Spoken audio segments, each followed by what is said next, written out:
maybe relates to the question I want to conclude the conversation with, is how to apply Jung's psychoanalysis to our lives now in a modern, well, postmodern society. How can people listening now, what's the best way, according to Jung, to find meaning in life? Not necessarily happiness, but to find meaning in your life.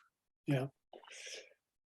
Well, there are no easy formulas. I would never write a self-help book trying to give 10 steps to find meaning. But meaning is available to us if we work for it. But what is meaning? I wrote a paper called The Meanings of Meaning.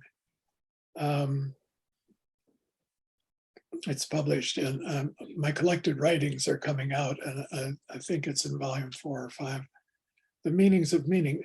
You know, you can find your daily life very meaningful. If you love your wife and your children, it's meaningful to go to work, to come home, to play with them, you know, to do the chores of life, to pay the bills. It's all meaningful.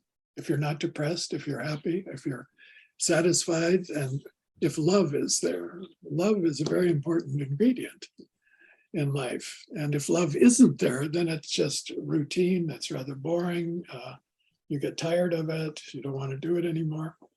But if you love your job or you love your family, it's a meaningful activity. That's one type of meaning, everyday life meaning. But there's another type of meaning that in Jung's Red Book, he talks about Sinn, Unsinn, und Übersinn.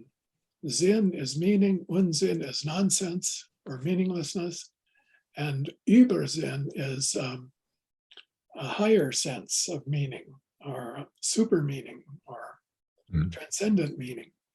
And so that third one, that transcendent, the second one would be like meaningless life, like you're really down and boring, you don't want to do it anymore, you have no energy for it, everything's meaningless. The first one is meaningful daily activities. The third one is that your life has a transcendent meaning. You've been given a vocation.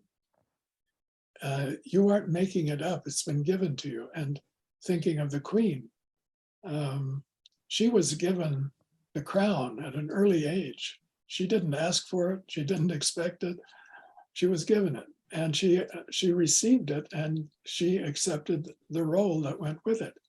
That gave her a sense beyond everyday meaning that we would call Übersinn, transcendent meaning. She was serving God by being the Queen, she was serving the people.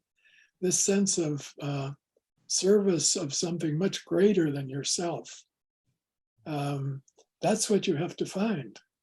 So if you want to find that, you need to delve deeply into yourself or look for opportunities to find a vocation that will give you a sense that you are serving something beyond yourself and that your life is dedicated to that higher value or principle or God figure, however you want to put it.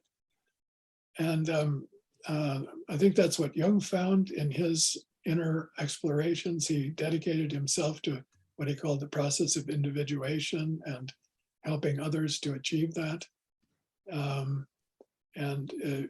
For people who have a vocation, you know, and it can be a chef on television teaching other people how to cook healthy food.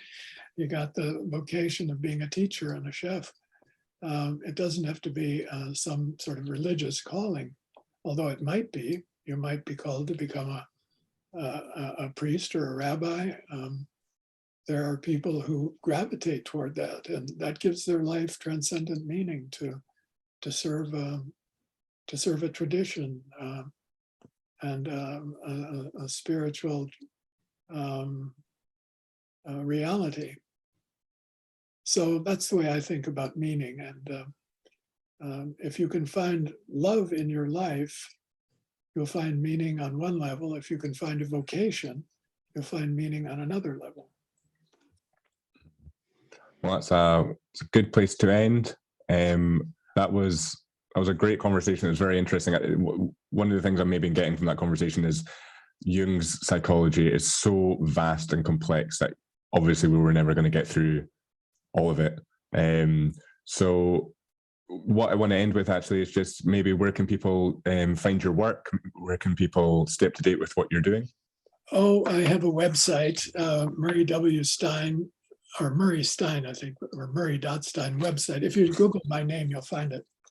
And I would also refer people, and you'll see all my books there, but I would refer people if they want a good introduction, 2 books. One I wrote called Jung's Map of the Soul. And the other one is Memories, Dreams, Reflections, which was co-written with Anila Yaffe. And it's Jung telling his own life story. And pretty much all of his ideas are in there in a very readable form. It was the first of his books that I read, and it changed my life. I thought, this is it for me.